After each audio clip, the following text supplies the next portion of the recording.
Uburundi rero ntitwahisemwo kuba abaguzi kuko natwe turiteguriye kudandaza muri uno muryango. Ivyo rero kugira ngo bikore bisaba yuko utwara novuga igiseke gitengatiye mu mice ibiri.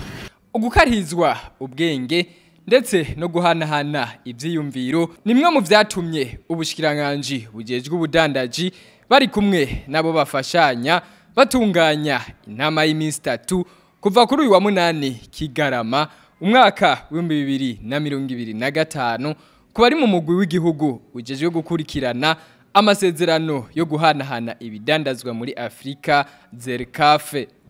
Muri ako karere k'ubudandaji Uburundi nabwo nyene buriteguye muri urwo rudandazwa haba mu gice cyo kugurisha ubuhinga canke ibindi. Aya masezerano n'urudandazwa. Mu rudandazwa naho uhitamwo kuba umuguzi canke kuba umudandaza. Uburundi rero ntitwahisemwo kuba abaguzi kuko natwe turiteguriye kudandaza muri uno muryango. Ivyo rero kugira ngo bikore bisaba yuko utwara novuga igiseke gitengatiye mu mice ibiri. Icambere ni gitengatiye ibidandazwa igihugu cyonyene ciyemeza yuko kigiye guhanahana n'ibindi bihugu. Ivyo bishika ku rugero rwa 90%, hanyuma abasigaye urugero rwa 10% rugabuyemo kabiri, ibice 7% nivyo igihugu kivuga yuko kizoza kiraha ibindi bihugu mu kiringo gishika nk'imyaka 13. Uwundi muce n'umuce ugira kabiri w'ibice 3%, aho igihugu kivuga kiti jewe ibi mu byo nemereye kuzodandaza hamwe namwe ibi mwombangira kuko n'ibisata mbona yuko ngikeneye gutunganya neza canke abarundi bonyene bamaze gushiramwe imitahe bisaba rero yuko bakingirwa. Umugwi ugira kabiri n'umugwi wo kudandaza ubuhinga nkuko mwavyumvise novuga ibisata 5 harimwo ibijanye n'ingenzi, ibijanye no gutuma amakuru, ibijanye n'ubuhinga bwo kudandaza biciye mu mafaranga les services financiers, harimwo kandi kunguruza abantu le transport, hamwe n'igisata kijanye n'ubuhinga buherezwa amashira hamwe bari karakora ibikorwa ivyo twita les services professionnels.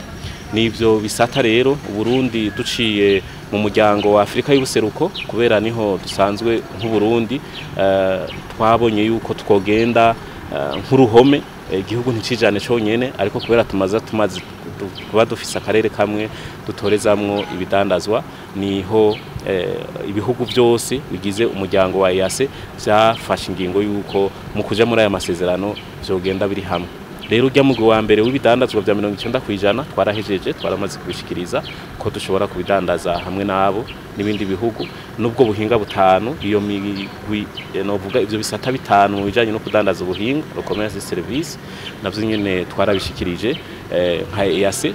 Rero ubu turarindiriye ibindi bihugu vyipfuza kudandaza hamwe natwe yuko navyo nyene vyoshikiriza canke boza kuraba aho bashobora gushira imitahe yabo mu Burundi.